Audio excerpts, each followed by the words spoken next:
Get ready, start.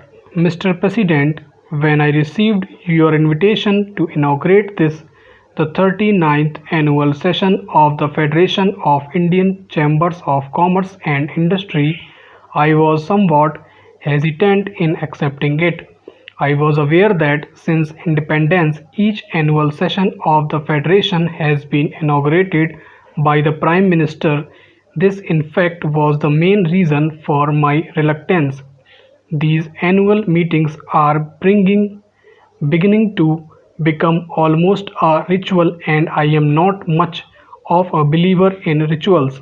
I am also not happy about the tendency to turn to the Prime Minister to inaugurate every function of importance and to consider that a function which is not inaugurated by the Prime Minister is only of second-rate importance.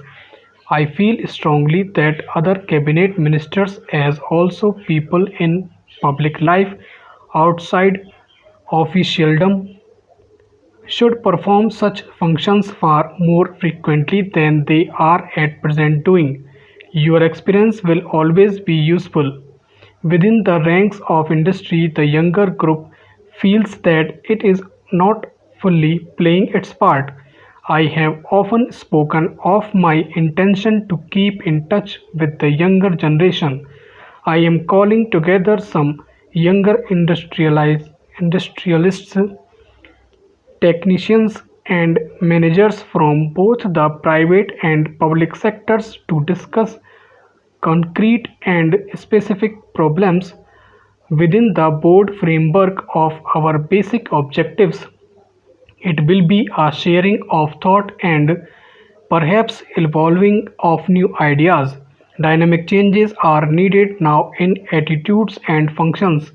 In your address, Mr. President, you have pointed out that India is still a depressingly poor in country and expressed concern that we have not succeeded well enough in our effort to fight poverty and develop our economy.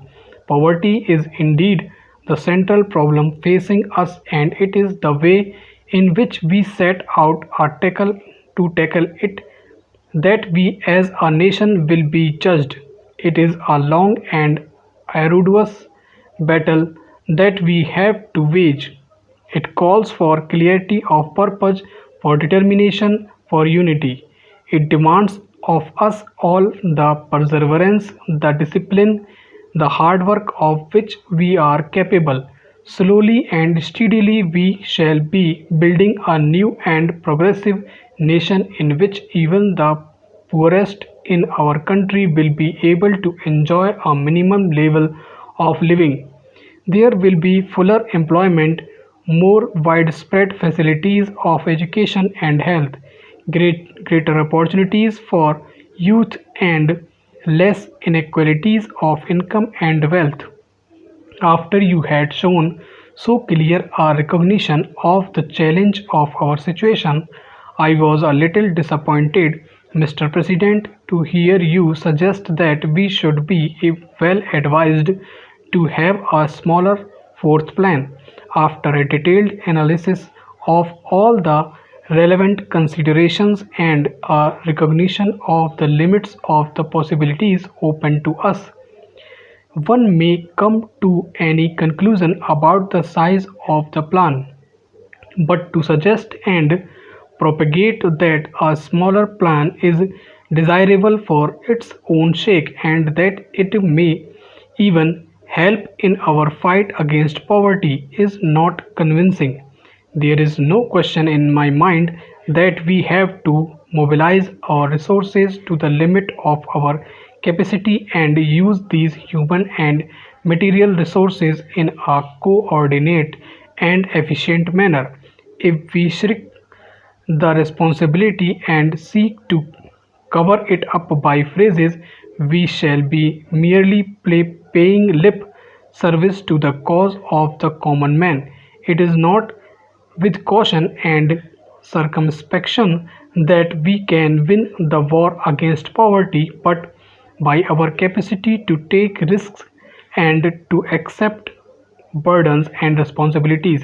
This does not mean that we should not take the greatest possible care in the husbanding of our resources.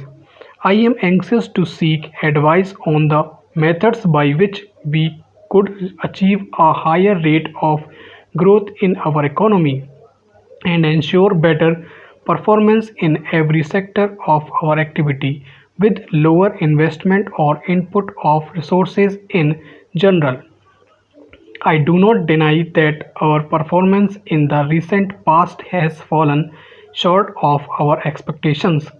We could have done better in many directions, however, let us not belittle our achievements. There is much in our record of the last three plans of which we can legitimately be proud. Let us not forget that the current level of industrial production is nearly twice of what it was in 1955, and we produce a large range of commodities which we did not produce before. The output of food grains increased by 70% between 1959-61 and 1964-65. Let us not ignore the great progress in education, especially primary education and technical education. New skills have been developed. Science and technology are making their presence felt in distant villages. Much of the frustration which exists in the Indian economy today and which you have voiced flows from the fact that the performance of the third plan has fallen short of our hopes. Let us by all means learn from our mistakes and attempt to correct them to best of our abilities and resources. Stop.